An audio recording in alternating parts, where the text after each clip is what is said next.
You know I'm falling in love, that's for someone else. What's good, y'all? So in this video, I'm going to be reacting to SunnyV2, Cocomelon, the most evil channel on YouTube. I don't have no kids, so I thought Cocomelon this whole time was a show. Like kind of like Nickelodeon or something. Whole time it's a YouTube channel, and they just do like different kid activities or entertainment. Wasn't aware, but I don't know how it's evil. I'm gonna need to understand, because I plan on having some kids in the near future.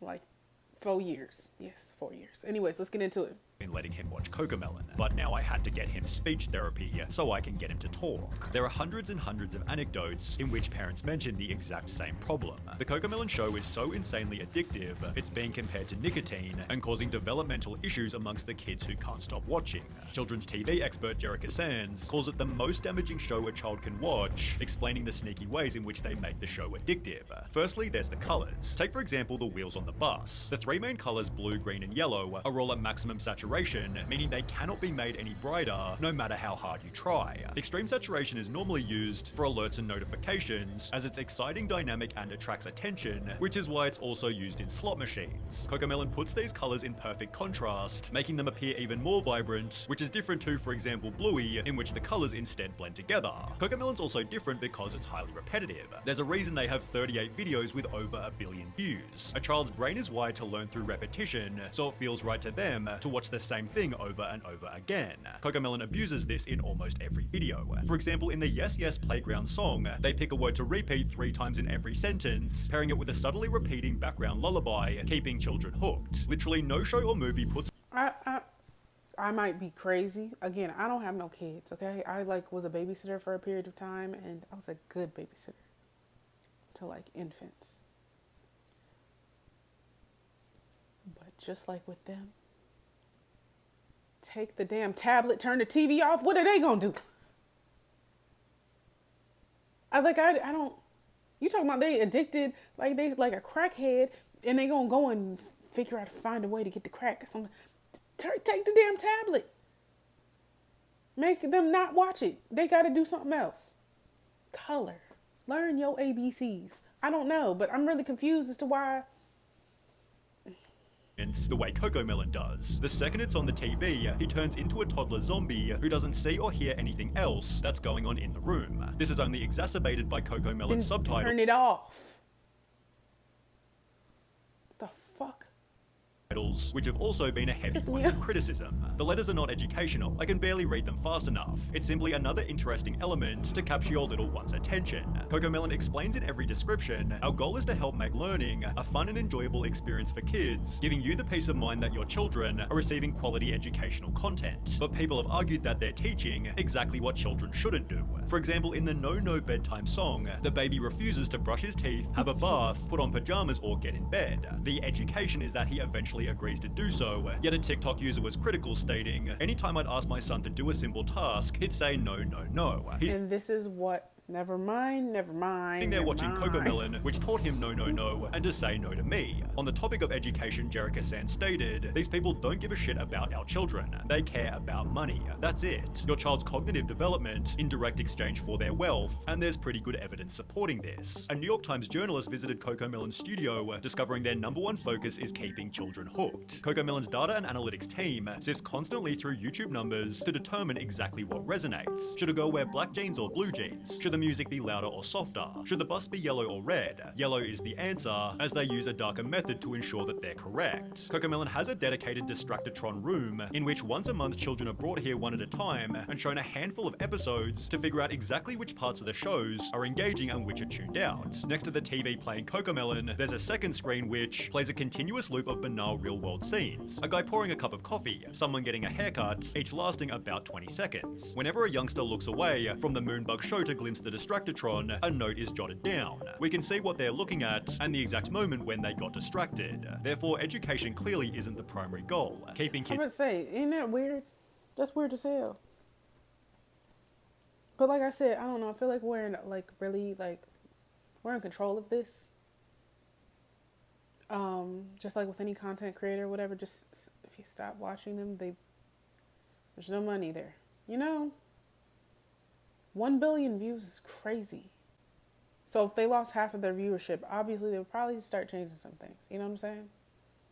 But again, I don't have a kid. I don't know. Cocomelon's most addictive element, rapid camera cutting. It's crazy how many times the frame changes on Cocomelon. It's the same type of addicting behavior that we experience on a TikTok binge. It's the quick change of frame that releases that dopamine and makes the videos addicting to watch. Count the seconds between a change of frame. Well, TikToker the Circus Brain did exactly this. He firstly counts the changes on My Little Pony, concluding there's about 6 seconds between each cut. He then compares it to Cocomelon. 1, 2, 1, 2, 3, 1, 2, 1. 2, 1, 2, 1, 2, 1. I think this would overstimulate me because what the fuck? Why is you moving the camera around so fast? You making me uncomfortable. 1. In her video, The Nightmare That Is Cocomelon, Savantix draws a similar conclusion. She found that 96% of the shots in Baby Shark were shorter than 2 seconds. She then compares 4 different animated shows, again finding Cocomelon has the shorter shots. The longest shot on a Cocomelon video was 6 seconds. The longest shot on Arcane was 8 seconds. The longest shot on Bluey was 27 seconds. And the longest shot on Encanto was 18 seconds. Which, when combined with every other element, creates some terrifying statistics. Dr. Kristen Summer explained that when showing an infant normal video content, they'll focus on the screen just 11% of the time. However, when the video is instead switched to Cocomelon, their screen engagement skyrockets to a whopping 74%. This therefore produces stories such as this. I used to volunteer for a preschool and they had song time. A Cocomelon video came on, and all of the tots stopped what they were doing, put down their cheese crackers, and remained fixated on the screen for the duration of the video. It was honestly kind of terrifying. YouTuber Saberspark shared his own personal anecdote. He asked to watch a Disney movie with his 2 younger cousins, who both completely refused, and instead spent all day glued to an iPad playing the addiction. Take the iPad. Take the tablet. Turn the TV off. If you see that your child is getting aggressive, well, you're going to have to take matters into your own hands with that and do with that what you will. I don't know. Everybody has different parenting styles, but if you want to say, no, don't hit me with a bat. No. If that's how you want to do it, then go ahead, do what you got to do. Me? Nah, not happening. I'm not going to do nothing crazy, but it's going to be some stern, like, little boy. You feel me? Like, it's going to be something to, like, calm down. Y'all making crackhead babies. That's crazy. Cocomelon made my kid a zombie, a mother talks about her son. He would be in a daze while watching it. You could be waving your hand right in front of his face and he wouldn't move.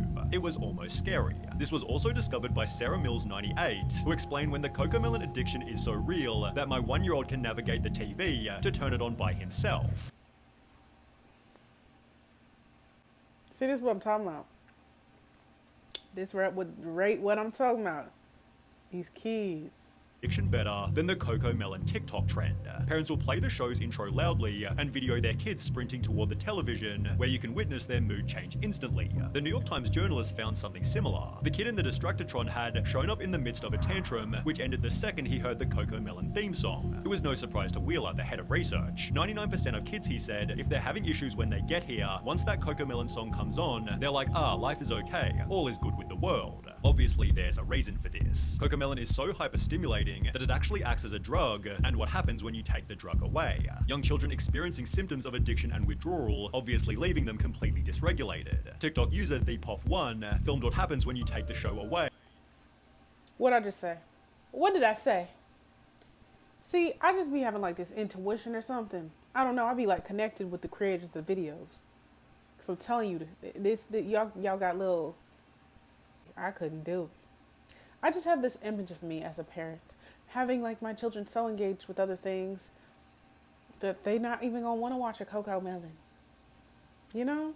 And then like I'm trying to think back to like the TV shows I watched when I was a kid, like Dora, Blue's Clues, Teletubbies, like watching some of them shits as an adult is like, what the fuck was this scary ass shit and why was I looking at it? But anyways, like I'm trying to think back to those and I feel like weren't they bright and colorful? And like when you watch a Disney movie, like now, like the animation is beautiful. Is that what makes it addictive? Or is this for children only? Is this for young minds only?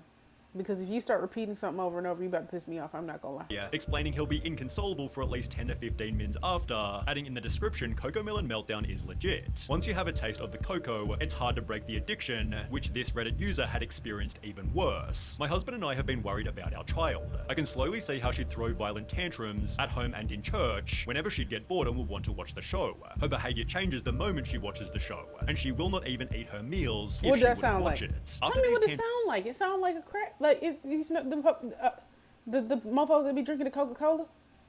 If you feel me, the mofos that be drinking the Coca-Cola, their life be hell. If they feel like they feeding for the Coca-Cola, they start going crazy. I done seen it up close and personal. Unfortunately, they'll do anything to get that Coca-Cola, and I mean anything. I mean anything, bro.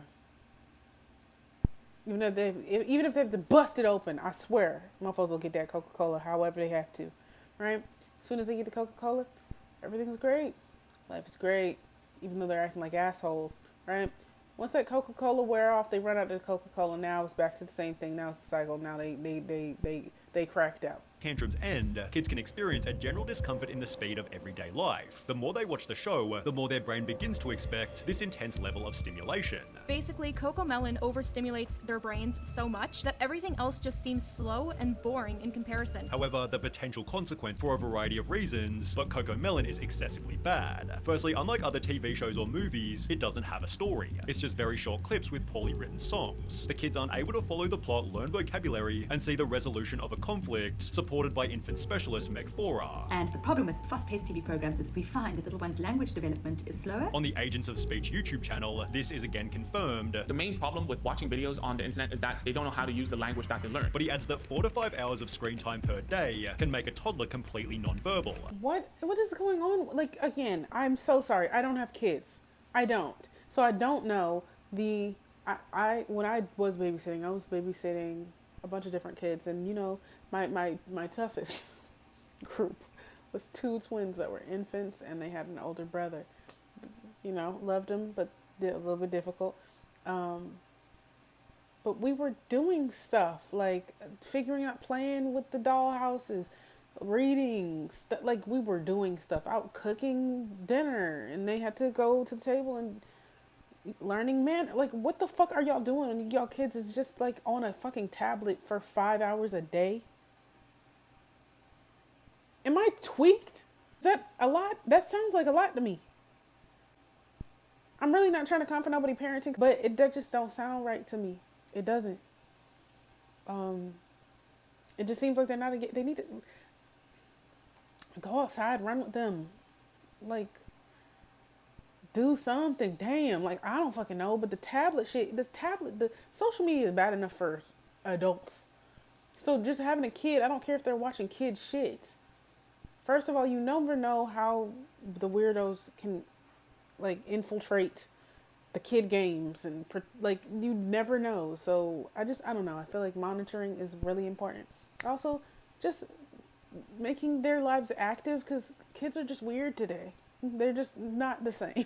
4 to 5 hours is obviously a lot of time, but in Cocomelon Made My Kid a Zombie, I'm Dante, researchers get off my discovered that screen. 5-year-olds who watch more than 2 hours of TV a day tended to have lower attention spans and were 7.7 times more likely to show symptoms of ADHD. These screen times might be even lower for Cocomelon specifically, because as explained by Jerica Sands, not all screen time is created equal. A child who just watched 30 minutes of Cocomelon and a child who just watched 30 minutes of Trash Truck will look like a very, very different child. Thankfully, here lies a simple solution. Sierra Renee explained, my 2-year-old is speech delayed and addicted to Cocomelon. Switched to Miss Rachel 2 days ago, and he's already saying more words and hasn't had any tantrums. Kim.it shared an almost identical anecdote. So what's the difference? My 8-month-old was obsessed with Cocomelon and having bad tantrums, so I cancelled Cocomelon and only let her watch Miss Rachel, and she said her first word within the first 3 days of watching. Clearly, parents are able to simply change the channel, but not before leaving Cocomelon a massive amount of dislikes. They've therefore earned the title, the absurdly popular kid show parents hate, and Cocomelon has actually responded to the criticism that explain our shows are not intended to replace outdoor playtime or playdates. They have a place in children's entertainment time, and as with food, exercise, etc., it comes down to each parent to find the right and appropriate. They just called y'all bad parents. What y'all got to say? Y'all gonna take that disrespect? Low key, right? Facts. No, I'm just joking. Like I said, I don't know. I don't know each and every parent. I mean, some of these parents that are doing this just want their children not to mess with them, So they try to distract them with stuff. So yeah, maybe parenting needs to be worked on, but I do think they have some level of responsibility of creating something that's not going to poison the minds of the kids and have them, talking like mush mouth until they like 5, speak real words. Appropriate balance for their children. Our responsibility is ensuring that the quality of the content that we produce is high and beneficial for the development of a child's cognitive and soft skills. It is worth adding that our social media communities are filled with stories of parents who experience firsthand how Moonbug content helps their children. Cocomelon does have a crazy amount of supporters, but it's obvious that some of them are simply ignoring the downsides. My baby learned the alphabet and numbers from Cocomelon. She may not speak a complete sentence, but she expresses her wants through phrases. But is it Cocomelon's responsibility to ensure that babies are talking? Well, no. People love blaming cartoons and games for raising children, and not the shitty parents that don't step in to stop them from watching so much. Cocomelon is actually— I didn't say it. That was Crimson Vexidus duos. Cartoons and games for Cocomelon is actually a really sad symbol of parents giving their children tablets instead of actually parenting and interacting with them. Ultimately, Hey, listen. I feel like I be connected, intertwined with the TV. I mean, fuck.